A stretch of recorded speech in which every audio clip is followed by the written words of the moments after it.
Двојазичноста создава проблеми во комуникацијата на новинарите со институциите.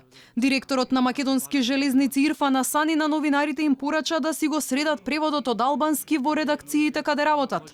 Оти тој, иако законот го обврзува да обезбеди преведувач, призна дека лице за превод немал. Асани сепак ги смируваше медиумите дека после пресконференцијата ќе им раскажел и на македонски. Јас немам преведувач да ви преведеме.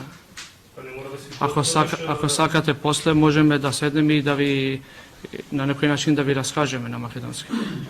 Ова не е прв пат функционер на ДУИ да не го почитува законот за употреба на јазиците. Минатиот месец вице-премиерот Бујар Османи по средбата со директорот на Агенцијата за двојазичност на прашањата од новинарите одговараше само на албански јазик.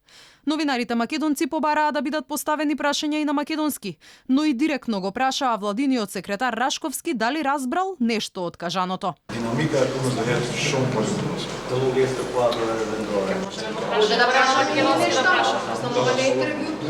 Рашковски, разбравте нешто до сега ви прашање? Директно ве прашувам. Разбравте нешто или да се оди? Вече риторика информација не е. Законот за двојазичност кој влезе во сила без подпис на председателот Ѓорѓе Иванов, досега веќе неколку пати предизвика проблеми во комуникацијата. Двојазичноста им даде одврзани раце на функционерите албанци во институциите, па наместо и на македонски, изјавите за медиумите ги говорат само на албански јазик, што беше случај и со пратеникот на ДУИ Ејуп Алими. Во ваква ситуација се најде и градоначалникот на Велес Аце Коцевски, кој во кабинетот на министерот за образование Адеми бурно реагираше, бидејќи не беше обезбеден превод на македонски. Не, ту преведете, не е фер, инаку ќе ја напуштам пресконференција. Ве предупредувам. Да нема лутење. Го спомнувате Велес, ја спомнувате гимназијата, не знам што прашувате, не знам што одговара министерот, не е во ред. Не го кршете грубо законот, ве молам. На Афнин мир статусен етире. Нема да го будете на македонски?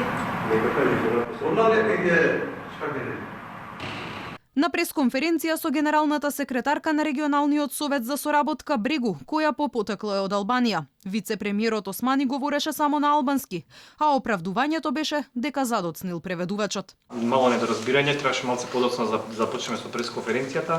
Преведувачот само што дојде и фактички пропуштивме можност да го преведеме ова. Јас ќе се обидам сега некако да го решиме овој проблем. Самиот Османи призна дека токму преводот ќе биде и најголем предизвик во однос на законот за употреба на јазиците. Сепак вели власта била задоволна од брзото темпо на имплементација на двојазичноста.